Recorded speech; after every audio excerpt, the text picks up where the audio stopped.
Hello everyone, আসসালামু আলাইকুম। চলে আসলাম নতুন একটা ব্লগে। তো এখন এই সকাল 10টা বাজে। একটু আগে ঘুম থেকে উঠেছি, সেরি খেয়ে ঘুমাইছিলাম। তো উঠেছি বেশ 1.5 ঘন্টা আগে। তো এটা ওটা করে আর কি এই পর্যন্ত। তো দেখেন আমার এখন সব কাজ করবো একটু একটু করে। তো আমাদের এই যে মহারাজ ঘুমাচ্ছে, একটু হেসে দিচ্ছে। তো মহারাজ ঘুমাচ্ছে, এই ঘুমের মধ্যেই ঘুমায় থাকতে থাকতে আমাদের সব কাজ করতে হবে আর কি। তো দেখেন ঘুমাচ্ছে, সে উঠে গেলে আর রেহাই নেই, কোনো কিছুই করতে দেবে না। কাজ তার সামনে, তার কাছে বসে থাকতে হবে, তার খেদমত করতে হবে আর কি। তো চলে আসুন, আমি দেখাবো আর কি। এখন তাড়াতাড়ি ও ঘুমায় থাকতে থাকতে যতটুকু সম্ভব আমরা সব কাজ তাড়াতাড়ি হাতে হাতে করে নেব।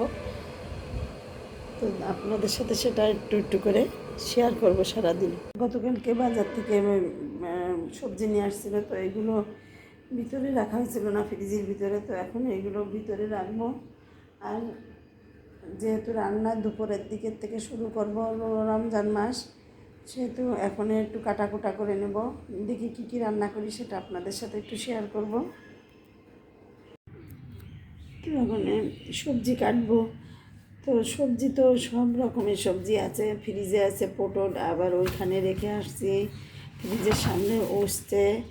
আর হচ্ছে ভেন্ডি, ভেন্ডি এগুলো আছে, পটল আছে।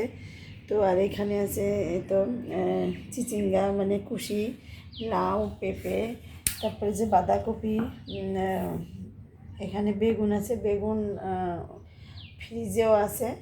আর মিষ্টি কুমড়াও আছে। তারপরে এটা কি পেঁপে, শসা আছে হচ্ছে ইসের জন্য, ইফতারির জন্য। তা আসলে এত কিছু তো রান্না করবো না। এখানে আছে ফুলকপি, তো এত কিছু তো রান্না করবো না। এখান থেকে যে কী যে খাবো সেটা করে আজকে আর কি সবজিটা করবো, কাটাকাটি করব।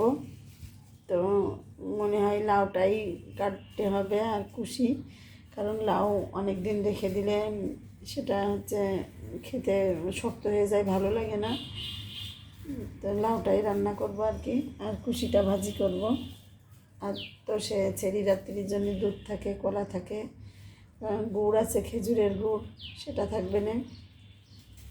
আর বাঁধাকপি হচ্ছে পেঁয়াজের জন্য একটু কাটবো।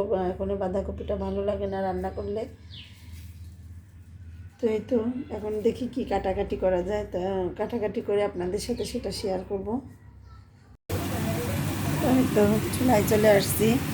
তো ডালটা সিদ্ধ করে আমার তেলেও দেওয়া হয়ে গেছে, বাগার দেওয়া হয়ে গেছে। তো এখানে ডালটা সিদ্ধ করে বাগার দিয়েছি গুটে। আর এদিকে সেই কুশিটা ভাজি করতেছি। কুশিটাও প্রায় হয়ে গেছে, একটু পানিটা ভালো করে শুকাই গেলে তো আমি নামাই রাখবো। তারপরে মাছের তরকারিটা দেবো। আর অসুস্থতার কারণে না, আমি হচ্ছে ডাল ছিল আমার ফ্রিজেই, তো ডালটা আমি বের করতে আমার মনে ছিল না, বাইর করতে।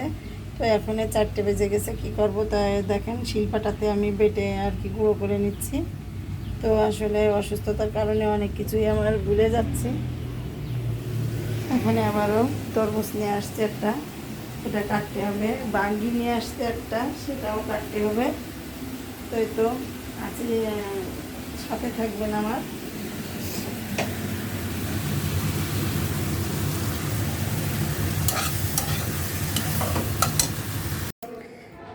তো এই তো আমার ইফতারি হয়ে গেছে, সব পাটির পরেও নিয়ে আসা হয়ে গেছে। তো দেখেন পানিও নিয়ে আসা হয়েছে, 2 জগ পানি নিয়ে আসছি। তো হায় আল্লাহ, ইফতারি তো করবো, তো মুড়ি তো শেষ হয়ে গেছে। তো এখন কী করি, তাড়াতাড়ি মুড়ি আনতে হবে। আসলে মুড়ি আনা কোনো ব্যাপার না, আমার বাসার পাশেই দোকান। তো মুড়ি নিয়ে আসতে হবে। তো এখানে আমি পেঁয়াজু বেগুনের জন্য এই যে এই কাসন্দিটা করতে হয়, তো এটা হয়ে গেছে। এখানে চিয়া ভিজানো আছে, তো চিয়া গুড় দিয়ে, তো এটা হয়ে গেছে। আর এখানে যে সালাডটা হয়ে গেছে। তো সব কিছু আর কি আমার বেশি করে নিয়ে আসা হয়ে গেছে। তো পেঁয়াজি বগিনে, তো এটাও হয়ে গেছে, আমার সব কিছু আনা হয়ে গেছে। এখন শুধু প্লেটে বাড়বো। তো এটা ছোলা বুট হয়ে গেছে। এখন মুড়িটা নিয়ে আসতে দিয়েছি, নিচে গেছে দোকান থেকে নিয়ে আসছি। আর এখানে আছে বেলের শরবত, তো বেলের শরবতটাও কমপ্লিট হয়ে গেছে। এখনও আছে। ওই দেখেন 6টা 5 বাজে, আজকে 6টা 17 ইফতারি। তো এখনও আর কি কয় মিনিট বাকি আছে, 5 মিনিট। আর 5 মিনিট 6টা 5 বাজে, 7 8 9 10 11 আর 12 মিনিট বাকি আছে। তো এখনও 12 মিনিট আছে। তো আমার রান্নাও কমপ্লিট। আর তো এই তো তোর সাথে থাকবেন, একটু পরে ইফতারি। তো চলে আসলাম ইফতারি করে। এখন তারাবির নামাজ পড়ব। তো সবাই নামাজ পড়তেও চলে গেছে, এখনও আজান দেয় নাই। তো আমি ইফতারি করে তারপরে মাগরিবের নামাজ পড়ে তো আমি একটু বসে আছি। তো এখনই আবার উজু করে আবার তারাবির নামাজ এশার নামাজ পড়ে তারাবির নামাজ পড়ব। তো সারাদিনে আর কি যেটুকু আর কি পারিছি সেটুকু আপনাদের সাথে একটু তুলে ধরেছি ভিডিও করে।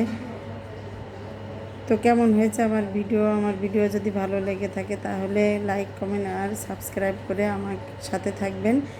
আপনাদের একটা লাইক কমেন্ট আর সাবস্ক্রাইব আমাকে অনেক দূর যাওয়ার উৎসাহিত জাগায়।